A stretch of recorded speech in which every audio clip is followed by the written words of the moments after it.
I'm Allison from Learning at the Primary Pond. I'm a literacy specialist, and in this video, I'm going to explain why you need to stop editing your students' writing for them.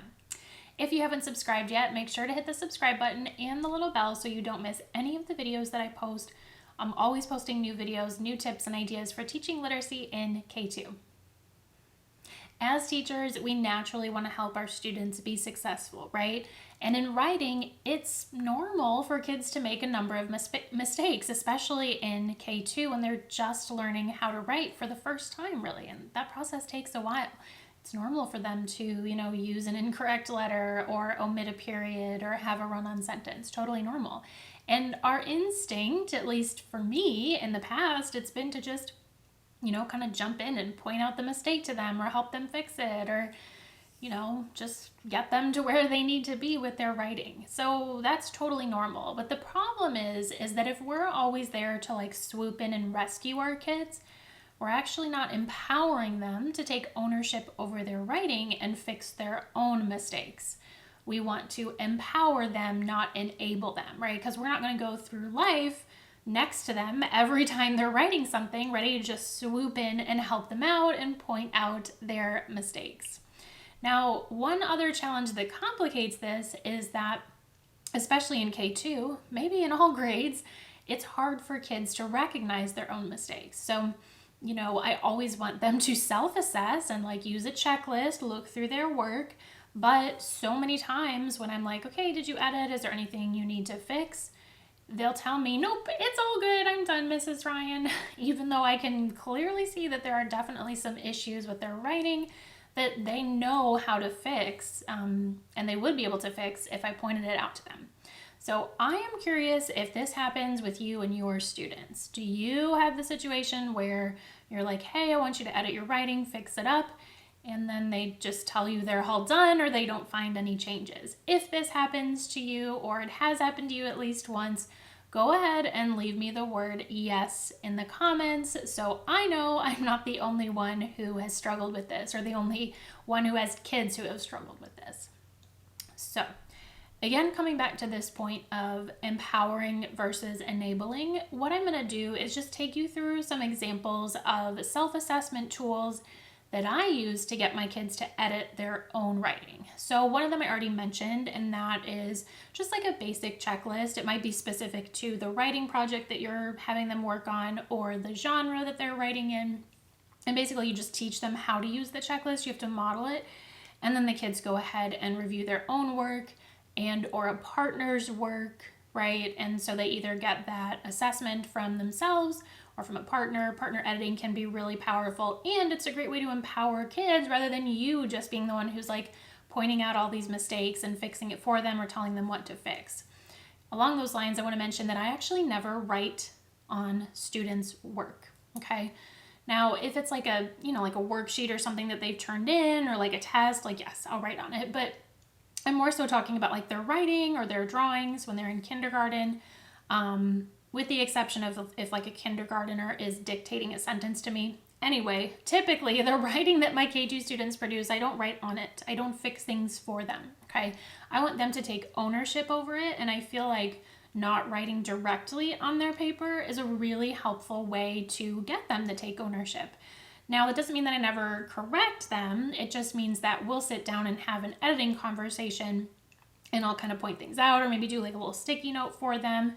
But anyway, I digress. That's kind of how I handle the final edit if we're going to publish something. But 9 times out of 10, if I'm wanting the kids to edit their work, it's going to be partner editing or self-assessment. So now what I'm going to do is show you those self-assessment tools that I mentioned that can really help your kids take ownership over their writing and empower them to edit their own work versus you doing it. Okay, so the first self-assessment tool that I want to talk to you about is this handwriting checklist. Now, if you teach K2, more likely than not, you have some kiddos who, maybe their handwriting is decent when you're working on a handwriting activity, but then when it comes to them writing, they're not always applying their handwriting knowledge or learning or skills. And not to go too far down a rabbit hole, but it makes sense, right? Because when kids are learning to write or, they're relatively new to writing, there's so much they have to think about, like the spelling and the grammar and the spaces and how to form the letters. So there's a lot that's going on in their brain, and it's very normal for them, to make some mistakes with their handwriting. Anyway, this checklist can be super helpful in getting them back on the right track without you going and pointing out individual letters that need to be fixed. So the way I would do this is I always model. I never just present them a checklist and say, hey, have at it. What I will do is I will put this under the document camera. This is from this is my first grade small group writing bundle on Teachers Pay Teachers. So I'll put it under the document camera or display it on the screen, and I will explain the purpose for it, and we'll go through each piece.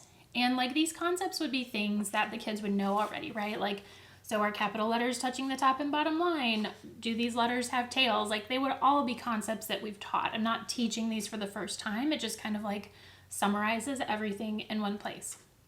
So after I explain the checklist to them, what I will do is display it so they can still see it and present a pre-written piece of writing that I've created. In this pre-written piece, I will have intentionally done a little bit of messy handwriting so that there's something for them to pick out and notice what I need to improve on.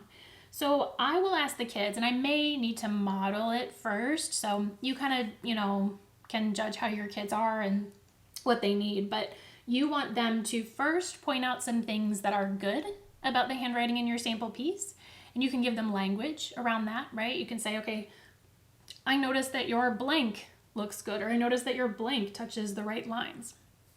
You can always give them sentence starters, because then they can do it when they work with a partner to do this. So you have them, give you feedback on that sample piece, and that sample piece could be on chart paper, displayed on a screen, whatever, just big enough so they can see it. And then what they're supposed to do is to point out some things that need work. And again, you can give them sentence frames, say, I think you need to work on, or take a look at blank. So again, you can give them sentence starters on the board to kind of frame what they're saying about it in a polite way. So they give you feedback, again, with your support. And then what you want them to do is to use this to either self-evaluate or evaluate with a partner. So often I do feel like it's nice to have the kids look at each other's, just because they get a little bit more helpful feedback that way. But again, you want to make sure that they are using those kind phrases and things that you've taught them during the modeling.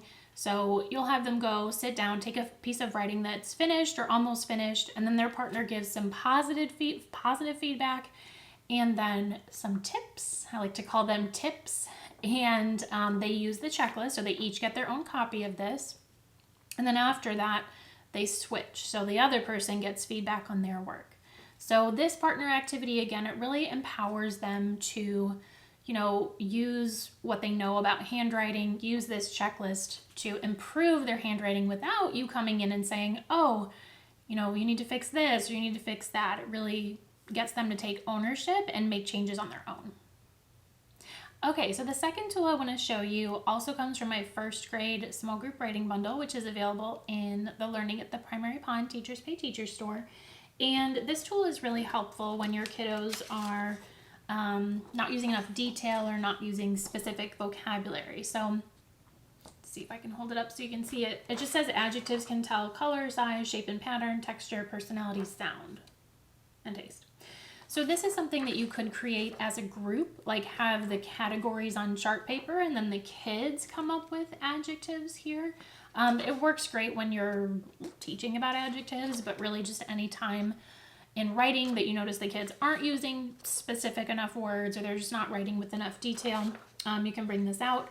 And so basically what you would do is you can either start your little mini lesson, and again, these two examples would definitely be different mini lessons. They could probably take place over more than one day, just giving you two different examples. So anyway, you would display this, you would go over it with them, unless they made it as a group, right? Maybe one day you make the chart as a group and then the next day you come back and have your mini lesson. But you would start with either a piece that is finished or a model piece, or a piece that maybe is partially started or not started at all. But what you want to do is you want to model how to use this chart to describe whatever you're writing about. So, it could be that you're writing fiction and you're describing what characters are like, or you are describing an animal. I personally find this really helpful to do when you're having kids do informational writing, because they can describe, like, you know, whatever the animal is like, what does it look like, what is the size, because especially in like K1, if kids don't have a ton of knowledge about the animal, they just might kind of like repeat themselves over and over or not really say much. So this can help them expand. And this is probably more like a first or second grade example. Kindergarten would maybe be a little bit more basic with fewer words. But anyway, another thing you could do is if you're doing opinion writing, kids are describing like their favorite food or their favorite whatever, you can have them use this here too. So super, whatever, what am I trying to say? Super relevant to any type of writing that you're having the kids do.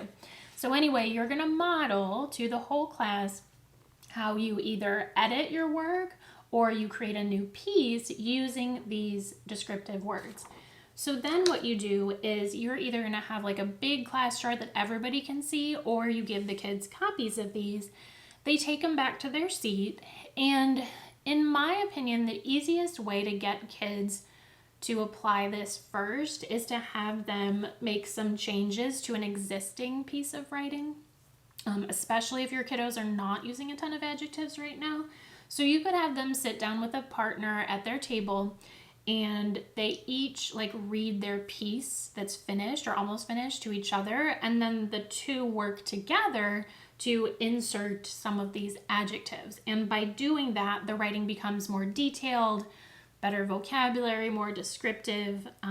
You accomplish a lot just by giving them this one support. And then of course the partners switch and the other person gets to read, and their partner gives them help with putting some of these adjectives in their text.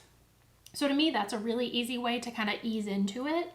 And then you might have them start a new piece, but again, have this nearby or posted so that they can easily refer back to it and hopefully start to put some of these words in there on their own.